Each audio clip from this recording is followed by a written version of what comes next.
Takže tady tohle je menší pokoj, tady je výhled na sever, na Lígráče.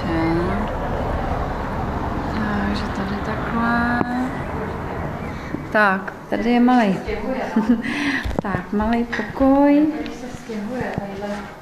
Bože, kdyby někdo chtěl nosit.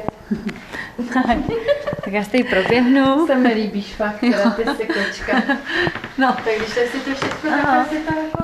Jasně, já takhle v rychlosti. Určitě. Tak, tady je S tím vstup mezi. Tak, to je v Jako pohodě. vstup, no, my máme jako to UPC, teď vedený jsme zřídili Jasný, jasný. Teď máme UPC. Kuchyně, v pohodě. Když už já ti rozsvítím, to by se líbí dělat. Jo, děkuju. Určitě je lepší to tady rozsvítit. Hele, i tady.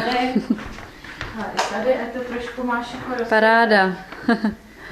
Tak, tady je jeden pokoj, tady bydlí nějaký klučina. Tak, super. Super, super. Tak, tady je toaleta. Ale vy jste teda brali od toho prvního, jo? Ano. Já jsem se zatím od toho 15. nerozhodla, Tak, protože i pračka. nějak se mi, ani ty, co třeba byly, tak se mi buď nevzdaly, nebo Jo. prostě se pak třeba ani neozvali. Jasný. A já se jenom zeptám, pardon, to je karma? Nemám ráda. Nebo ne, to je to na plyn, že jo?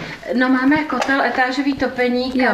karma, je to na vodu, na teplou vodu, na plyn a na topení. Jo. Mně dojde za chviličku baterka, tak já musím tady rychle takhle se přesouvat.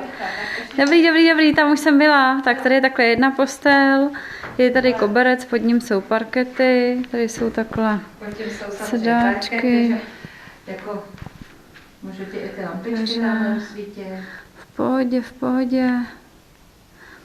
Tak, tady je takhle. Tak, koberce, tam jsou lampičky, tady by se dalo možná dát i postel.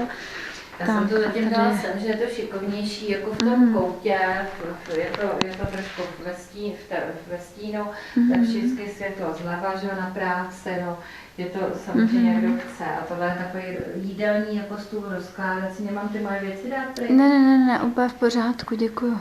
Tak samozřejmě ten stůl tady jako taky nemusí být, že jo, to by se nechtělo, nebo ani lampa, nebo to prostě je na tobě, to jako se dá dát všechno pryč. Já můžu odstěhovat i ten lustr, jako. Ježíš, tak ten je zrovna krásný. No, tak